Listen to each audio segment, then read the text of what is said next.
Peanut, but you never know. Camille could be switched around. We could have anyone anywhere, to be honest, on that top side of the map. Two champions that do well against Master Yi Taric, which could actually still be flexed around the Kingzone side. Unlikely. I think we're going to go through the draft and not see it here, but we do have good CC, good fighters, and the potential to split if Mundo falls behind. Have you seen a Zoe Tom Kench lane before? Has that worked? Amazing to me. Sounds pretty good. I reckon Prade's probably practiced Max a lot that W, 80, get in there with the 80 sheen. carry Yeah. Tom Kench. I reckon it'd be definitely Gorilla on the Zoe if we were going to do it. But the Mordekaiser and the LeBlancs have both been banned away, and banning that LeBlanc makes a lot of sense. You've been talking about this a lot, the fact that she does do incredibly well into the Zoe. And while Afreeca have chosen stuff that does well into the Zoe, they haven't actually chosen a mid lane matchup. So I follow your lead there, Atlas. The LeBlanc to attack in the lane's a big one. BD himself played the Echo, but we've seen very little Echo recently, so unlikely to be seen. Could just take something like the Vel'Koz and try to poke against the Zoe, but then you might just get popped. So I'm excited to see what Kuro decides in the mid lane. Final ban here from Kingzone. It will be another coverage ban for mid lane. Will be the Aurelia. Yep, Aurelia going to be taken away, but that Anivia is still available here for Kuro if he wants to pick that one up. Has been very strong, but when you're looking down the barrel of a potential Ashe pick, maybe not as important as Talia are going to be taken for Kuro in the mid lane. Kingzone was basically screaming, we're going to play a Zoe and a Marksman. So at the end of the day, the value of the Anivia is lower. This is a duo they played as well. The Kalista came out yesterday. They played it at MSI as well. Will they go in for the Kalista to try to win against a Bruiser lane? Seeming like the answer might be yes here, but no, they're going to be the change. They see Bruisers, they want a bit more of laning safety, so we prey on the Varus instead. Yeah, so no Ashe, but certainly in the same vein as Varus is going to be locked away. But now, what does Peanut play? Xin Zhao, certainly an option. 15 seconds to go, though, so has some time to think about what his jungle pick is going to be. It's be a risky one. On the invade could work, but on the defense could definitely be picked off. And Talia Camille is a very strong 2v2. So he's going to go for something that works a lot safer and has a little bit less impetus on ganking the Trundle. And this was probably the right move. You look at Talia Camille and you're like, well, opting into this could definitely go poorly. So a lot more respect shown by Peanut at the end. Final pick here for Afreeca, probably bot lane related. So where it is going to go, of course, aiming has been mostly towards these Bruisers on the bottom side. Darius is available if he wants to do that, but Kai'Sa also left open, and that's going to be the pickup here. Probably going to be the AD carry, Kai'Sa, you'd have to think. The final strategy can't happen here because they don't have the same facilitators that we saw from Hanwha Life Esports yesterday. We have not seen much Kai'Sa because of her struggles against both Bruisers and her slow ramp up in damage after little nerfs over time. But probably going to be the duo lane. Doesn't look like any shenanigans. Spirit has played a lot of jungle Kai'Sa, but I don't think that's going to come out in this particular game. I mean, they could theoretically still switch it and have the bottom lane Camille somehow, but nope, not going to be the case as Aiming plays his first 80 carry of the season. Pretty standard stuff in the end from Kingzone. It's not a draft that Afreeca could definitely snowball onto if Zoe or Varus fall behind. There are ways to get in there. I imagine we're going to see jungle attention topside to hold down the Mundo as well. Always a big consideration with how much Mundo we've seen, and Khan popping off on the Mundo against KT earlier this week. By far the most standard draft from Afreeca. I've been bigging up Aiming as the better laning AD carry of their options between him and Kramer. However, they haven't been playing the sort of champions where it's been a relevant metric. Now he's back on a marksman. First marksman of the season for Afreeca. And Aiming has looked like one of the best players to transition into the untraditional bottom lane champions as well. So now back on traditional, does this mean it's a bit of a nerf for the Afreeca Freecs? One thing I do love is the fact that they've taken the Kai'Sa from Kingzone when they lost to it almost every single game in the final. And a good news, of course, Kai'Sa in the late game. Get enough stacks of your passive. Even if you go the AP build, you can kill a Mundo, which can be very helpful as well, as it sounds like we're going to be going into pause, even though the music is quite exciting. Yeah, I'm not going to get baited just yet, as the music says, oh no, I wasn't ready yet. It sounded like I shouted down the music. Yeah, kind of. Calm down. I also feel like the music may have just like opened the door and then went, oh, it's not time yet, and then just closed the door. We've been told there's an audio issue, which could be the fact that the music went down. I guess that's not clear. Yeah.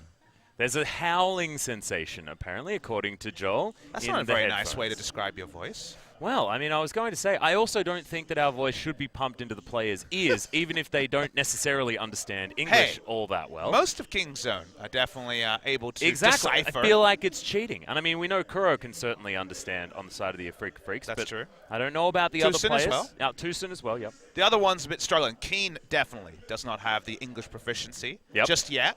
Something to work on because his top lane proficiency is just fine. Yeah, but do you need to be able to speak English to play top lane in Korea? I don't think so. That's true. Yeah, probably not. He's going to be okay. We have good resolved news. the issue, guys, and we will be moving into game number 1. Kingzone versus the Afreeca Freecs. Yeah. So the music comes back. Welcome back, music, and welcome, ladies and gentlemen, to Summoner's Rift for game number 1.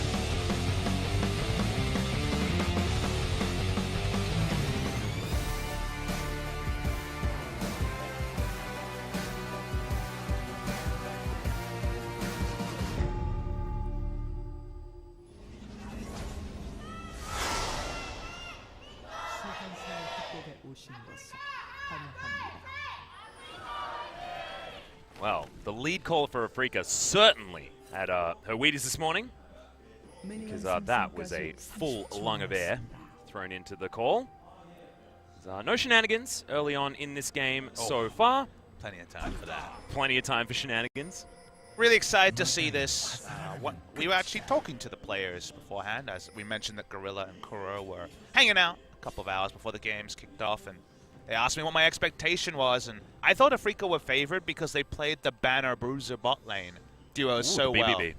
Yeah, a lot of Bs there. But the ability for them to master a lot of these duo lanes that other teams struggled with, but also have Banner to allow for a push without a marksman, was kind of the notable thing for them. They're very good at drafting. The draft isn't poor here, but it's a different look from Afreeca. So already, when it comes to identity, you'd say advantage Kingzone because they're playing a bit more to the norm of what they did earlier this week. A bit more to the norm of just the Kingzone strategy of old as well, with having a very self-sufficient bottom lane in the Tahm Kench and the Varus. They will be able to play safely as well. The Tahm Devour going to be very helpful for the less mobile AD carry in the Varus. And it means they can play towards the top side, which I think is very necessary this game. Could you imagine the level 2 gank coming down from Camille into a Jax lane against a Mundo level 2? Boy, that doesn't sound fun. A lot of lockdown. I don't know if they have the damage to kill him, but obviously early is when you'd prefer to target the Mundo. You are joining us just for the game, or if you're on the VOD, hello to you guys. And just to let you guys know, this is the historical, and the most historical important point is this is a rematch of the LCK Spring Final. That was 3-1, and if there was one champion Afreeca fans were screaming to be picked away or banned, it was the Kai'Sa, which you do notice was picked up by Afreeca. So thankfully, they are able to at least deny that one. It wasn't picked by Kingzone, and they last picked it, so they didn't necessarily have to, but it's good to know that they have found the Kai'Sa button, at least in one way. And you do notice that Trundle sees either Kuro or Spirit, and like we mentioned in Champ Select, 2v2 is insane in the early levels. So skirmishing around Taliyah and the Camille is not advised for Peanut. He pulled back from picking the Xin Zhao, which would be the aggressive choice, left open. Went for the Trundle. He knows he has to be respectful. What about the Smite battle? Well, it is going to be taken by Spirit. Now Peanut completely out of health and mana. Hasn't flashed just yet, and Spirit not going to go too far. Didn't have the red buff to slow him down either. So still a disaster for Peanut, but at least he didn't die. That's what happens in dog matchups. We saw them yesterday when Yondu was picking the Sejuani in difficult matchups. You have to give camps up. He had actually leashed it almost perfectly to be out of vision range, but popped around the corner. No smites for either player. Nice pick up for Spirit. And all Trundle can do is slowly try to clear his jungle and hope his lanes play respectfully to the Camille, Taliyah, and friends. And also hope that the jungle actually remains there as well. As you can see, his Wolfcamp being taken at the moment from Spirit. Spirit all over this map right now, and he'll be able to go to his topside jungle pretty easily, as he knows exactly where Peanut is. Even that little puppy is denied. Look at that experience bar. You hate to see it. He actually lapped a little bit from mid lane as Zoe was clearing creeps and got an extra bit that he desperately needed, 1.5 levels behind. And we know that Snowball experience has not been looked at all on patch 8.11. 8.11, Arthas and Taliyah cannot pick up Smite. All champions enabled. If you're joining us, LCS should be moving over to 8.12, but 8.11 until our match week ends, I would imagine, on Sunday this week. Yeah, and then we get to see what the Afreeca Freecs, I'm actually very excited to see what the drafting is going to do after the banner has been removed for the Afreeca Freecs, because like you say, they have been relying on it quite a lot. Probably see a few of them this game as well. And of course we can't know if they've been relying on it or abusing it. It's kind of I feel like duality, right? Abuse would make sense to me, because I don't think that they're ever in worries at the moment with Zephyr at the helm as far as drafting is concerned. They're never worried about having strategies up their sleeves. You also have players like Aiming and Kuro who've been, you know, redefining their champion pool. It's only the second time that Kuro is... Actually, it is another unique pick, so it is his 8th unique pick of the season. Well, Spirit actually doesn't have the hook shot now. It's in goes BDD, flashes on over, and first blood goes to Peanut. This is so important for Kingzone. That's a big turn. You see Peanut, a little chuckle there, knowing that Spirit went too far. Spirit trying to counter jungle him, trying to battle ward the battle ward. How rude is that, Atlas? Yeah. He's taken down. Big assist from BDD. He used a real flash to make it happen. Nice stuff, Kingzone. And the aggression continues as well. Kingzone knowing that Spirit is off the map for a little while, still making his way out of base. They can abuse this bottom lane. And what were you talking about with the funnel strategy yesterday? The Kaiser from Hanwha Life Esports, they avoid the laning phase by using that strategy, and Aiming not going to be able to do that here. So we'll see whether Kingzone can abuse what could be a stronger lane down here on the bottom side for Kingzone, despite the fact that they probably won't have jungle help. Why we've seen so little Kaiser this season is after all the incremental nerfs. As the game gets faster, wow, Kaiser can only be a powerhouse if she has levels, items, and all the CC immunity and shields that were available when you're funneling into her. When she's just farming a duo lane, the levels aren't there. She doesn't have a Lulu, she doesn't have a Morgana in this game. In terms of 2v2 trades, she loses very heavily to the Varus. Has so many more options and extra range. So yes, there is a late game fantasy for Aiming in the Afreeca Freecs, but the late game of 35 minutes very rarely comes. Yeah, it's going to be a difficult one. And look at Prey, he's gone Bilgewater Cutlass. So a little bit of a different build option here for the Varus. We have, whenever we saw it sparingly, it had still been the Rage Blade, but no, Prey's going to change that one up. Still might be able to pick it here, but Blade of the Ruined King has just gotten a lot better now that it's a bit cheaper. And also, consider you know the enemy will be going Rage Blade, because otherwise Kaiser's power is pretty low. You need to be able to double proc the passive and actually abuse it. If you go Blade, those trades that he was winning are now disgusting wins, because you can lifesteal off the minion wave, and Kaiser has no lifesteal at all. Yeah, and they just want to keep fighting down here as well. It's double melee support, and Gorilla is on the Tahm Kench. Fantastic into melees. Really like Prey. Playing around with builds, he's always been famous for this. He doesn't stick with one build, he innovates in builds. The first person to go Essence Reaver Ashe way back when the item was first reworked. I know that's confusing as it's been recently reworked, but he's always building for the situation. Right now, Aiming is hating his life. Kaiser? Yeah, and the thing is as well is there's a lane pushing towards Kingzone as well, so they're going to have even more control. Actually, no, they are going to just clear it out. Shoving it in, continuing to have that pressure. Risk of the Taliyah pick is that Taliyah doesn't do particularly well against Zoe, especially now that Zoe probably has more wave clear than Taliyah. What a weird thing to say. I know, it's confusing. After the changes, unless you get blue buff leads, Taliyah actually does labor a bit on the minion wave, and Zoe has a bit more push. But because that's gone, she kind of heavily out-trades the Taliyah. So Spirit and Kuro need to be on the front foot. Spirit licking his palms a bit after, and licking his wounds also after losing out earlier. Kuro, speaking of, would really like some extra regen. But the big takeaway should be, right now they can't play aggressively, Taliyah and the Camille, and if they're playing defensively, they've got problems like this. Yeah, Aiming in a whole host of trouble.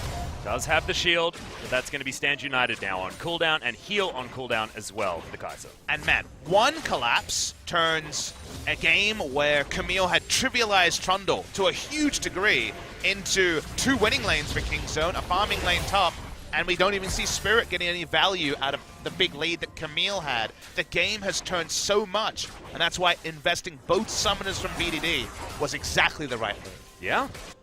BDD wasted no time as well. There was no time to really think about whether he wanted to do that. He wanted to do it no matter what, but it paid off so beautifully for that first blood. Is only going to mean 300 gold the lead for Kingzone, but like you say, weathering that Camille storm was the real payoff here at this moment. And it's the sort of game that you need to watch rather than just judge based on the post-game. You can't look at the money and stuff look, a like lot that. of post-games, every caster around the world can't watch every league live or every single full VOD, so you kind of skim over. It's the sort of game where right now you skim over and you're like, well, lost a draft, or what were they thinking with those two losing lanes, mid and bot? Yeah. The thought was, we've got Camille Talia. They cannot beat that in a 2v2. Peanut goes into a dog matchup, into the Trundle, who cannot skirmish and win skirmishes with the Zoe against Camille Talia. Goes down 2 levels. It's only when you saw that turnaround, Atlas, the play around the Raptors where Spirit went too far, that things actually evened out, because if that never happened, this sort of play in the lanes would not be possible for Kingzone. Yeah. As you saw on the top side of the map, Keen actually asserting his dominance against Khan, does have the teleport advantage, does the Mundo, and is going to teleport all the way back to this lane right now, has his Barmy Cinder, and thankfully the Ninja Tabi to help keep him alive. Little cute stopwatch there. He managed to get from the perfect timing. Thankfully the Afreeca Freecs here on the bottom side of the map are at least able to farm. 20 CS though is going to be the lead for Prey. We know his laning proficiency on the Varus. Minion Wave has always been in such a frustrating spot for Keen. Can't look for aggressive trades. He's done a couple, but Khan can hold the Minion Wave here. He's in ecstasy, no chance of being dived. At this point, control around the mid side has been wrestled back for BDD and Peanut. Not to a big degree, so double control ward to try to threaten the Talia roam, but that's not happening. It's a melee support from Gorilla for close to the first time this season. He's played 3 games of Lulu, he's played 2 games of Soraka, he's played some Shen and Alistar, but certainly hasn't been the melee support only player he was last season. Even if that Talia comes, they have a bit of safety. How are Afreeca going to find a foothold back in this game? They need a winning lane to buy the Kai'Sa time. Yeah, and what is going to be the next Kingzone move as well to try and put these screws in. Boosin is going to land a decent taunt, but only getting one of the bot laners, something that we learnt about yesterday with Ruler and Core JJ playing so safely around that Devour. Now, if Talia was already halfway on the roam, just getting the Devour out might have been enough for a Weaver's Wall play, but Talia is caught in mid lane. The Devour will be off cooldown for a fight. Speaking of fights! Yep, there's the taunt. It is going to land, and Hextech Ultimatum comes in. That's going to seal the deal on the Trundle, and Gorilla can't get in there. Peanut. Oh, okay. See you later, Spirit. As Peanut is at least going to go down with his opposite number. Well, we didn't see the setup there, but that looked like a one-shot. Didn't see the health bar on Spirit either. Yep, I guess they were we're going to see it again. Let's watch the replay and see what health Spirit is at after this. This is a kind of a Galio Camille ultimate situation. Wow, as their Spirit, health. he's at 1,000 health, and he dies. Well, that was much more sparkles than I was expecting, Papa. You know what the most disgusting thing about that was, Atlas? What? Look at the screen. He still has his Ignite. Oh my god. That was Did he just not press the button, or did he know that he was going to full health Spirit when he was level 9? I don't think he knew. Maybe if BDD wins the MVP, we can ask. But yeah, that's you know, that happened. Yep. Okay. Well, Ignite is down here on the bottom side though. Tucson taking a heck of a lot of damage. Does have his Stands United for a bit of an extra shield, and the exhaust is there, but now no flash. You can see Peanut is down here trying to put extra pressure on this bottom lane. First time we're seeing Electrocute on Zoe in a long while. Usually it is Summoner Airy. So, okay, I'm becoming convinced. Yeah, I think that's why he exploded. Well, a large reason why he exploded a little bit more than he otherwise would. And now Afreeca are really, really in a rough spot. Predictably, when it's going to be the Varus in the bot lane, nothing Kai'Sa can do. Kai'Sa needed some help in other lanes, but Jack's getting a farm lane.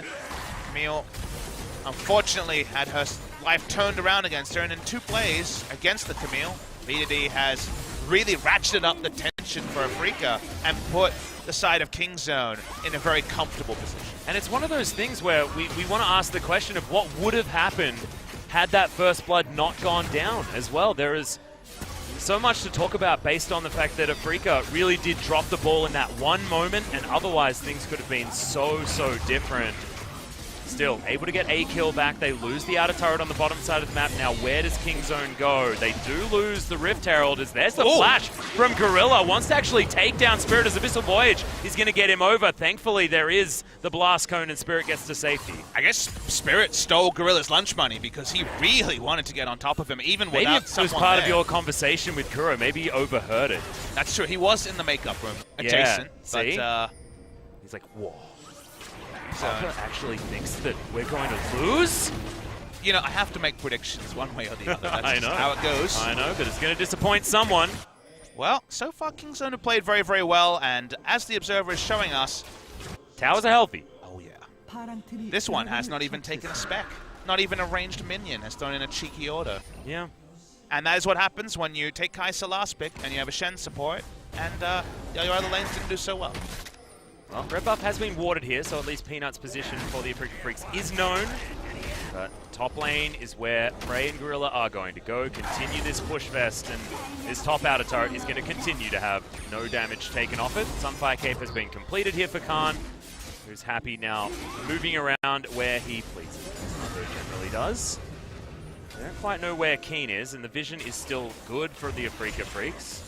Usually, seem to matter. Usually the team with the first turret will be able to fully force the enemy to rotate around their whims, but there is that pesky Rift Herald. Perhaps open Afreeca a defensive play from Kingzone and slow down what right now is them being pulled across the map. Big item lead for the Varus. He has Ninja Tabi and some daggers towards second item. This is something that we don't really get to see a lot from the Afreeca Freecs, is them without tempo of the map. And sure, what we need to know now is whether they can pull it back with intelligent play, because that's what we've been commending them for as they've been on their winning streak so far here in the LCK. Still, if they're able to turn this all around and pick up this victory, they are vying for that #1 position by themselves based on point score, getting to a +7 over the +6 that Gen G and Griffin have. Slight pause is going to come in here. I wonder whether the, weird screaming sound has come back into their ears. Joel will be reporting back, and it is already. Oh, it's the howling one more time as Joel does just update us. Well, at least it's not a game issue. We do have. I think howling issue is a new one, though. When was the last time we had a howling issue? I don't think we've had one. I don't think we've had. We certainly had audio issues. I think howling is the particular word choice by Joel. This might be the first time. I know, it still says audio issue. But Joel confirms the first time howling has been isolated as the problem. Joel's so involved this season. He's so My involved. favorite It's so part of good. this season is when his disdain at the one-line summary. The Korean It is my with her. absolute favorite. He was just in our ears, guys, confirming that it's awful. He does not have the greatest time, but we have the greatest time listening to it, so at least someone's happy, Joel. Oh, man. People.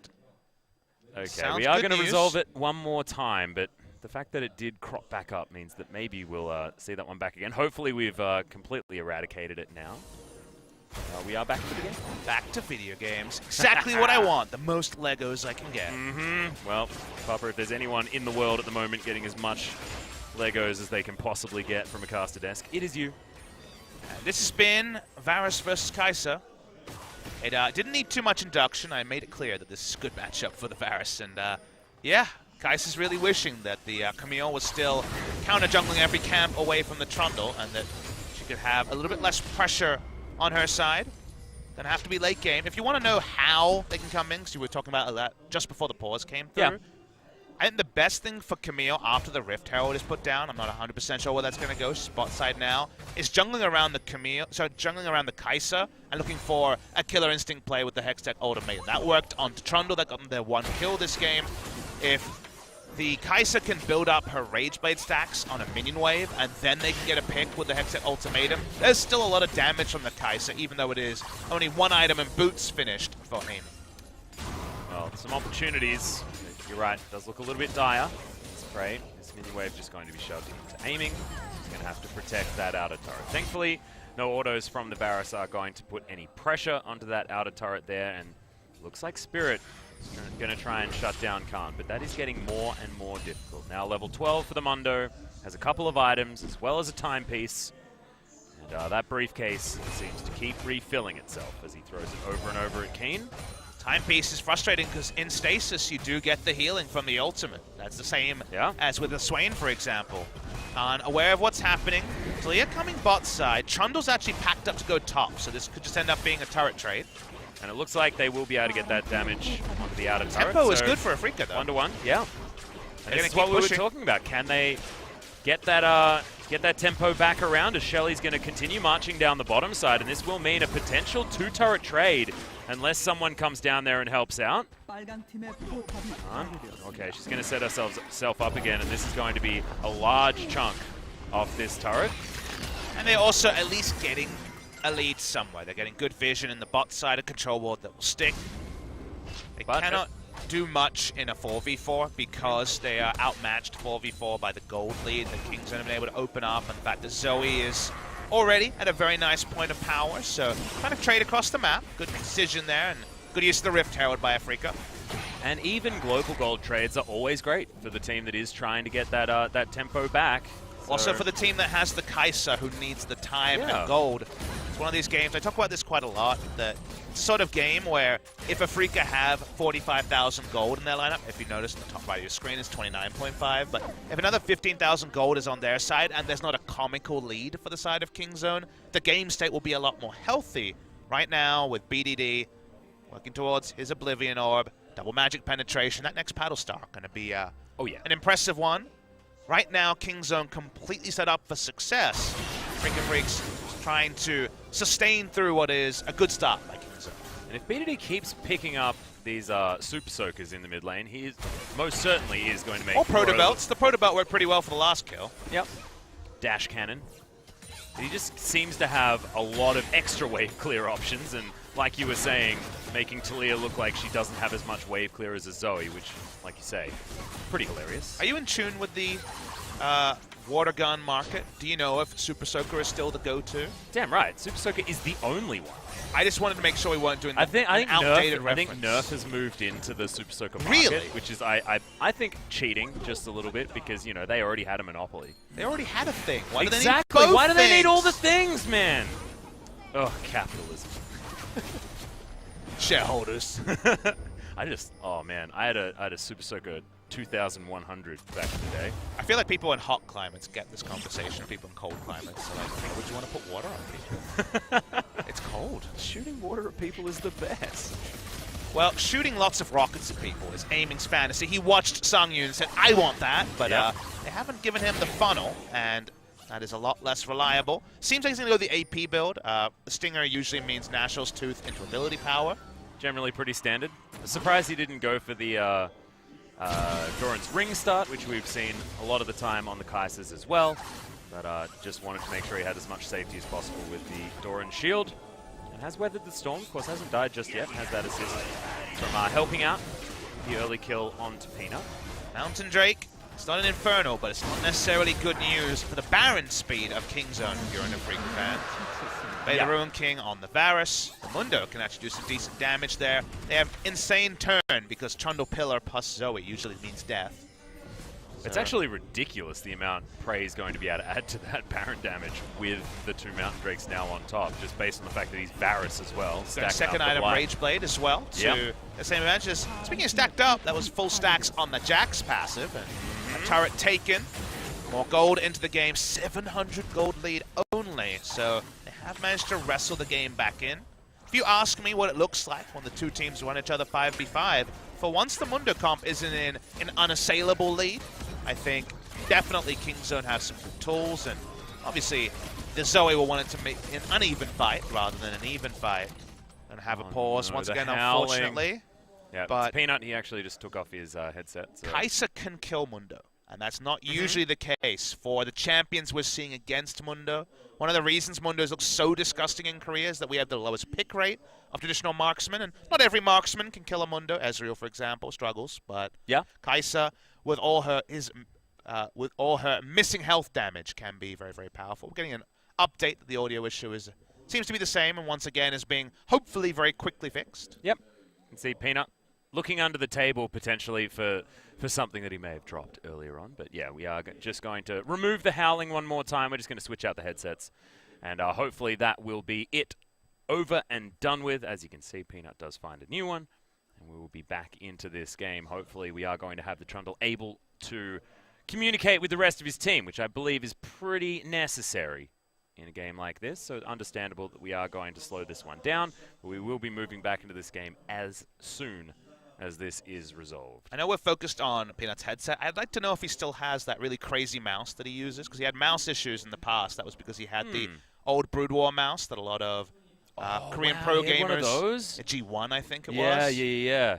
That been was hearing about them breaking and discussion. people getting very, very upset because they don't make them anymore. And that's the thing, is they've been discontinued for so long that you can't even just get incidentally on eBay or whatever the Korean equivalent is. I follow backups. a few StarCraft players, and they're like, it's just one after the other. They're just dropping like flies. I think it's just been that long that, you know, like after 5 years or something like that, they're just dead. If Boxer didn't use it, why would I use it, you know? Exactly. I personally don't care about the mouse. I just want Tucson's keyboard. Look at that thing. That's Afreeca Freecs colors as well. I know, right? You know, if I think about it, I'm not sure if Roller's still using the Dignitas mousepad. Oh, yeah. We'll have to do some intrepid investigating to make sure. The one that he got from Core JJ. Yeah. It's just Bros adorable. forever, man. It's so good. Well, there was a massive bromance yesterday on the bottom side of the map at Tamkench Ezreal. Just love at first sight, obviously. Speaking of bromance, Zoe and instant killing people. A romance for the ages. Yep, BDD doing heaps of damage as well. Certainly seems like an iconic duo. So BDD, big damage dealer. Big damage dealer. Yeah. That's what the acronym stands for. Okay. I think that's what Kobe was saying back at MSI. Yeah, I've heard a different one, but I can't remember at the moment.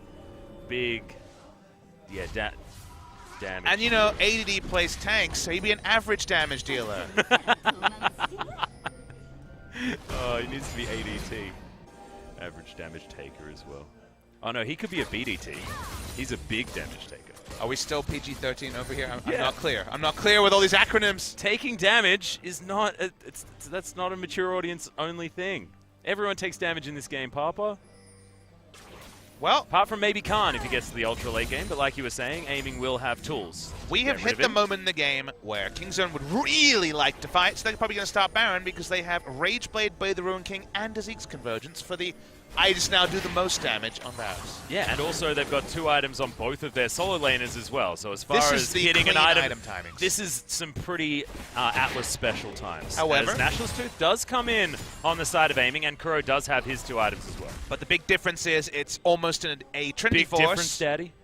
There's almost a Trinity Force versus a buff for the Varus, so if Varus isn't dying fast, you'd think the members of Afreeca were dying pretty fast. Well, see whether Spirit can actually change that one. Remember, Hextech Ultimatum is very good at narrowing down a single target, and then Keen can jump on them and take them down. But it will require a teleport from the Jax to move towards this Baron pit. So Kingzone on the clock just a little bit before this Jax makes his way to the inner turret, but it will be the Mundo making his way down to Answer. And this is the way you play. You have double line skill shot engage and huge damage Oh, up right. There's the trouble skill bubble. shots. A lot of trouble as well, as Gorilla's going to be the one to finish it off. The Ignite was used, but didn't have to even use the Flash. And I love them playing to their item timings. That's the time to start fishing with your Zoe and your Varus when you have all of the buffs ready to go. Shen dies for free, but that only buys you 15 seconds if Kuro dies. Oh, BDD just short arms it a little bit. Doesn't matter. The Paddle Star's still going to land. And imagine if that was augmented by the damage buff of the Sleepy Trouble Bubble. That would have been approximately a bajillion more damage. And that would have been a Baron. Kuro made a big mistake walking through that choke. There wasn't vision on it, but he didn't know there was exclusive vision. Either way, they're going to lose the mid lane turret. That could have been disaster for the side of Afreeca. The fact that Shen was the one to die, he has Stand United. He can get there pretty fast, so that was not going to be the crucial pick. Kuro lives, they lose a mid lane turret, but you know what the good thing is for Kingzone? Cooldown on the Varus ult is not long. The cooldown on the Trouble Bubble, I'm not even sure there is one. They can return and do it all again, and that is how Kingzone will play, because the next time, and if death timers get longer, it could be enough for them to pick up a Baron. Yep. Minion waves in decent positions for both teams as well. We're pretty neutral as Abyssal Voyage is going to come in. Another Trouble Bubble's going to land as BDD. I feel like this is a return to form for him on the Zoe. He's had some interesting performances so far. We know that he debuts seasons very, very well generally, but this has not been the same as spring season. Kind of feels like we have a one game where the patch is reverted and it's full power on the Zoe. Because Yeah. if you're telling me this is nerfed, I'm, you know. Do it again, please. Yeah, please. A couple more. Chovy's also making us feel that way as well. There's a lot of fantastic Zoe players here. In fact, Kuro, he's one of the other undying players on the Zoe, although he's only played it once, much like every other champion. This is why we can't give you stats. No play-by-play stats, please. He's on 8 unique champions now. You're getting to quick stats territory. Well, it's the play-by-play statistics, man. That's how we do. Me and Trevor, we're just in sync. It's okay.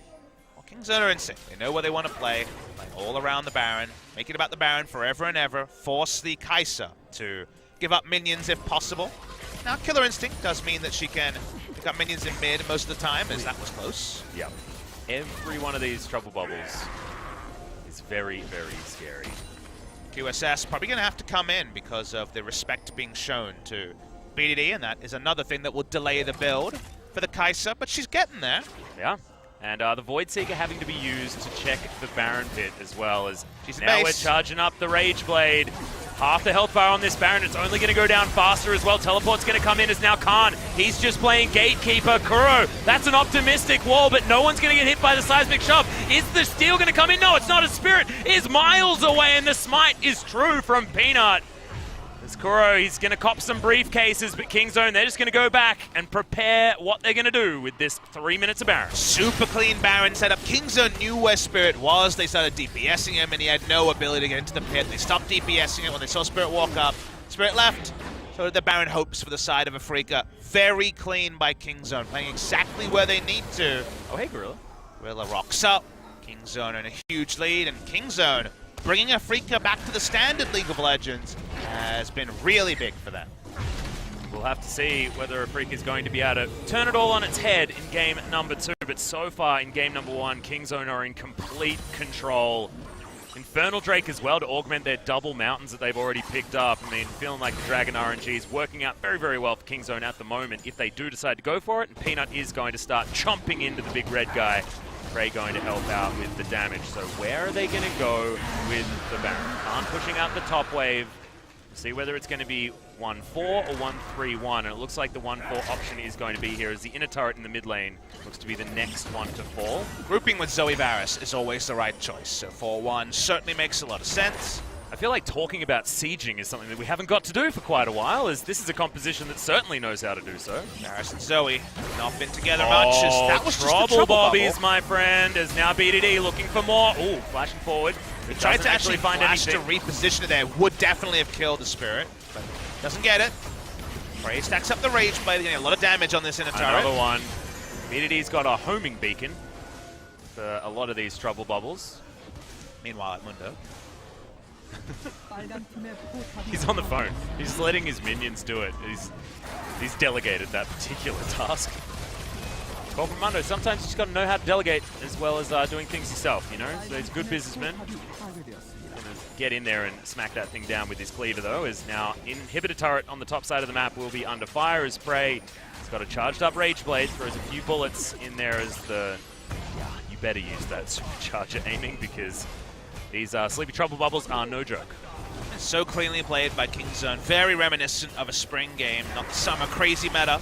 And if you were one of the people that predicted Afreeca to take this, you'd completely be well within your rights. Now Spirit, he's going to try and start this fight. Kingzone, can they actually find it as BDD gets his way out? Gorilla as well is going to survive, and the Kai'Sa is dead. It's a disaster. Stopwatch is going to be used, but Keen will die afterwards. He does finish the Varus, which does put a slowdown on Kingzone a lot, but that is a full health Mundo still running towards this inhibitor turret.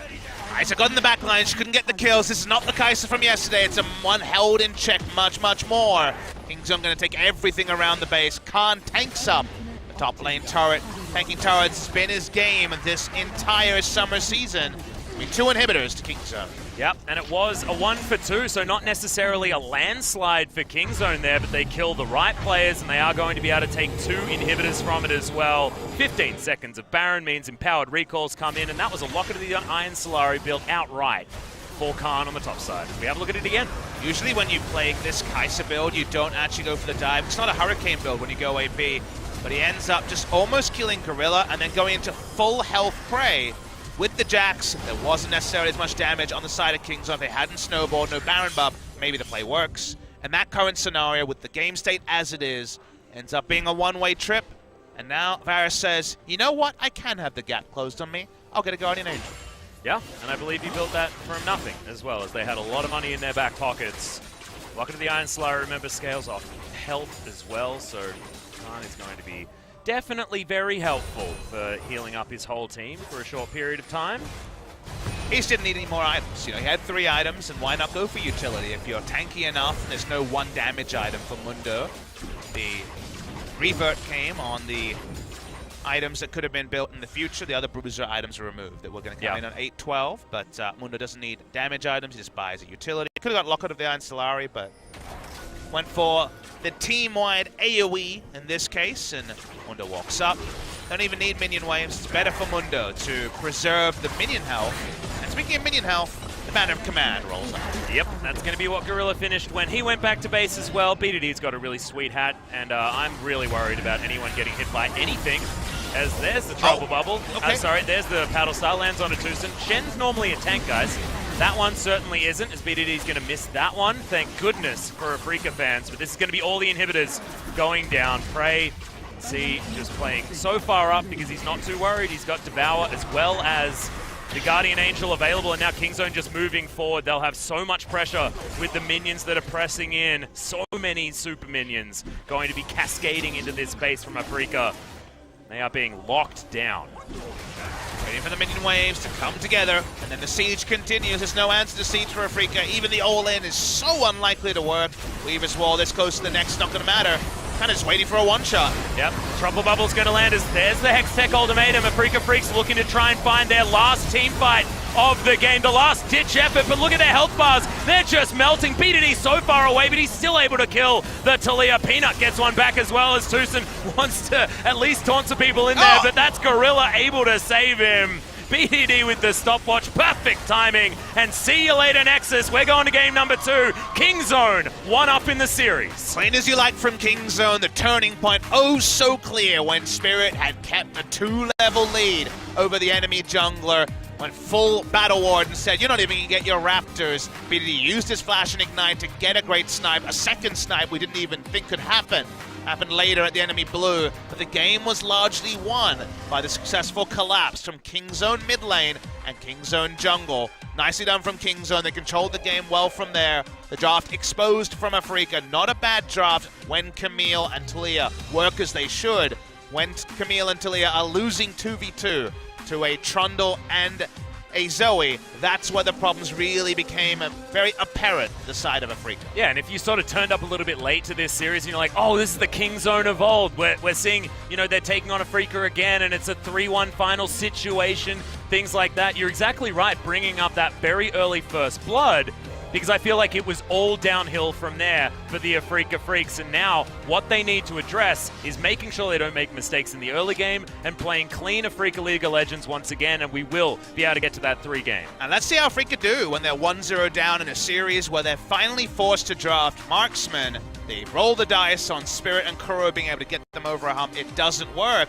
Is there a plan B? Is there another 8-11 special from the side of Afreeca Freecs as we start to reach the end days of patch 8.11? Yeah, and I mean, some of the difficulties came in with the fact that, you know, Tucson was not on that hyper playmaker that can get things done early on as well. I mean, the Shen can be good. But think of the other game where Camille still had a level lead and then Shen just packed up and amplified how strong the Camille was with the ganks. Camille became a passenger, and yep, you needed to be off that train if you were Afreeca. Being a passenger when you were the Camille was only going to lead to a loss for the side of Afreeca. Yep, the snowball certainly got rolling in Kingzone DragonX. We're getting glimpses of the terrifying team from spring season. But now it is a best-of-3 series. They will need to stay on that train, stay on the tracks, see whether they can close it out 2-0, guys. A short break, and then we'll find out.